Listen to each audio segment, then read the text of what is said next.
Bom dia, está começando mais um Reflexões. No programa de hoje estaremos abordando alguns aspectos do comportamento humano.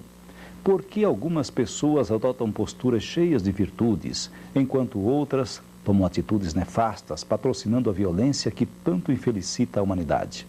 Vamos tratar do tema o bem e o mal à luz do Espiritismo.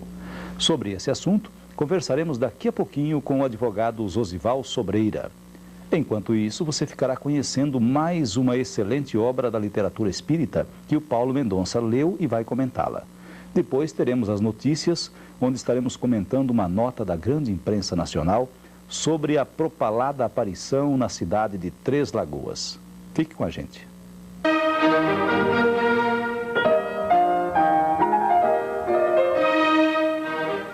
Com certeza, você, amigo de casa, já conhece alguns livros escritos pelo espírito Joana de Ângeles através da mediunidade de Divaldo Pereira Franco. Todos eles são ricos de ensinamentos, verdadeiros tratados de saúde mental, com uma terapia baseada no Evangelho de Jesus e na codificação kardeciana. Normalmente, são constituídos de 60 mensagens abordando questões palpitantes, com a vantagem de oferecer alavancas para a solução dos problemas que afligem e infelicitam as criaturas humanas na atualidade. Alguns deles são constituídos de estudos profundos em torno de fundamentais quesitos filosóficos. Sugerimos hoje a leitura de O Homem Integral, cuja primeira edição é do ano de 1990 pela Livraria Espírita Alvorada Editora. O Homem Integral representa estudos profundos da personalidade humana em seu aspecto transcendental. Como exemplo, encontramos no prefácio do livro a seguinte colocação de Joana de Ângeles, referindo-se ao ser humano. O momento mais eloquente do seu processo evolutivo deu-se quando adquiriu a consciência para discernir o bem do mal, a verdade da impostura, o certo do errado, prosseguindo na marcha ascensional que o conduzirá às culminâncias da angelitude. O Homem Integral pode ser encontrado em qualquer livraria espírita ou nas bibliotecas dos centros espíritas.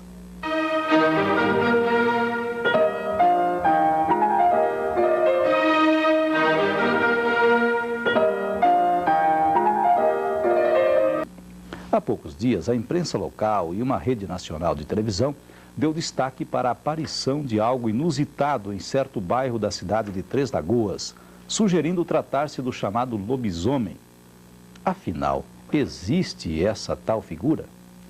Sobre o assunto, fomos pesquisar na vasta literatura espírita, cujo conteúdo científico, sobretudo, busca analisar os fatos sempre embasada rigorosamente na lógica e na razão.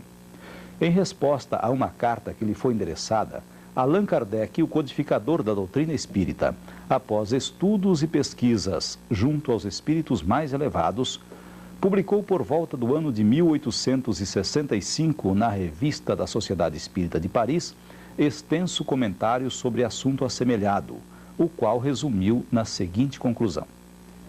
Primeiro, do ponto de vista do espiritismo, o fato oferece importante tema de estudo. Segundo, a obsessão aí se apresenta sob um aspecto novo quanto à forma e quanto à causa determinada.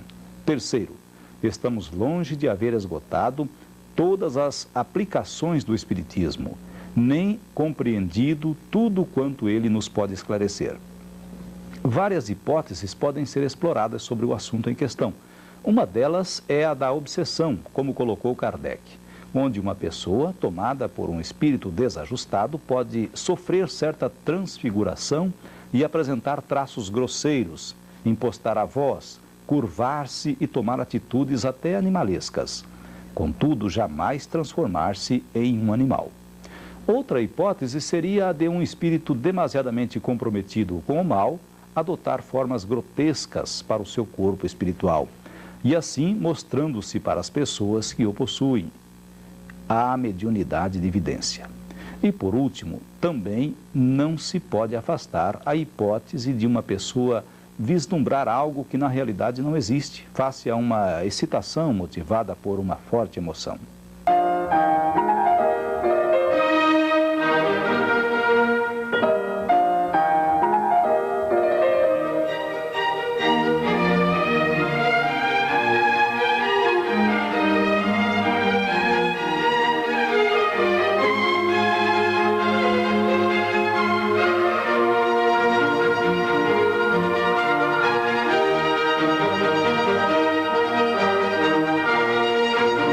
Você sabia que o nosso anjo da guarda, ou espírito protetor, poderá afastar-se quando ficamos surdos aos seus conselhos e demonstramos a vontade de submeter-nos à influência de espíritos inferiores?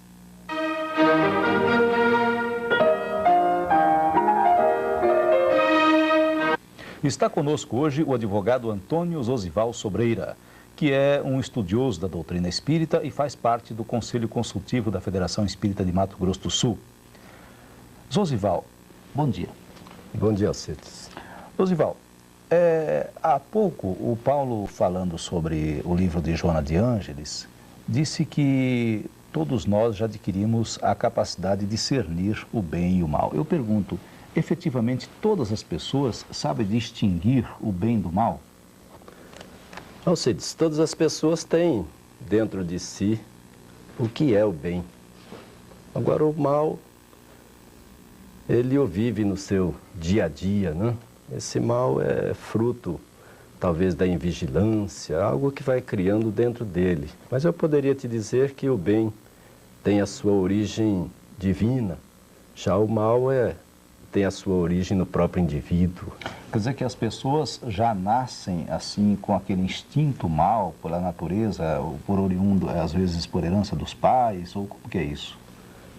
Alcides, pelo processo, nós estamos falando de espiritismo, pelo processo reencarnatório, as criaturas já trazem aquilo que possuem dentro de si.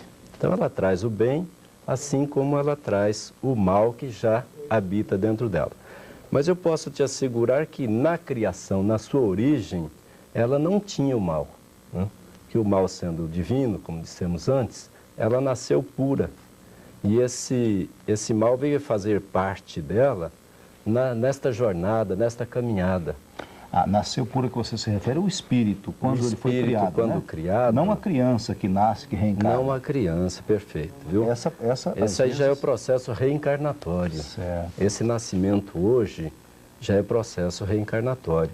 O nascimento real se deu lá muito atrás da sua origem. Aí a sua pureza é ali. Né? Quantos mil anos, não sabemos, né? Então a sua pureza está ali na criação. Agora, nessa jornada, nesta caminhada, é que houve invigilância, houve vários fatores que a tornaram mal. Né? Agora, existe assim determinadas atitudes, determinadas práticas, como a gente vê hoje tão comum, a violência nas ruas, né? Ainda há pouco vimos uma extensa reportagem de uma revista de âmbito nacional que retrata assim o grau de violência existente hoje no Rio de Janeiro. O que você atribui isso aí? Seria assim uma fase que nós vivemos, ou são apenas pessoas que ali reencarnam com aquele instinto nefasto? Como é que é isso? Nós podemos ver uma estatística outro dia, onde o Brasil, com 150 milhões de habitantes, está aí com uma mortalidade criminosa em torno de 20 e 36 mil durante um ano, né? É horrível se ver isto aí, né? Mas eu poderia te dizer, meu pensamento, nós todos temos a nossa parcela. Nós contribuímos para que a criatura ande bem e também contribuímos para que ela caia em determinados erros, né? Então eu acho que a nossa sociedade também tem ajudado a produzir essa violência, né? Isso quando ela é injusta na distribuição de rendas, quando ela é injusta no tratamento cultural das pessoas, quando ela não busca atingir ou não consegue, melhor dizendo, né, um nível de cultura melhor para as criaturas, né, e mesmo um nível social, acabamos chegando a esse ponto, né? Então, mas temos também a nosso favor que isso aí muda. No momento que nós todos realmente nos abraçarmos nesse ideal de renovação e buscarmos uma mudança dessa sociedade, as coisas vão melhorar. Nesse caso, você disse que a sociedade também é corresponsável pelo encadeamento dessas condutas de maldade. Aí, então, o indivíduo que praticou o mal, então, fica sem culpa perante a justiça divina? Veja, Cid, não é bem isso aí, né? O indivíduo praticou, ele está sujeito à lei divina. Então ele adquiriu o débito para ele, né? Isso aí não há uma justificativa. Dissemos assim anteriormente o porquê pode ocorrer, pode aumentar isso aí, né? Mas nada disso é justificativa para que a criatura o faça. Que ela tem dentro de si o bem, por que não procura também fazer com que esse bem prevaleça sobre o mal que ainda faz força em vir à tona, né? Então, é uma série de coisas que faz com que a criatura faça isso. Você acha que a criatura que pratica um crime, por exemplo, pode estar influenciada por alguma entidade, por algum espírito, ou é a atitude própria dela?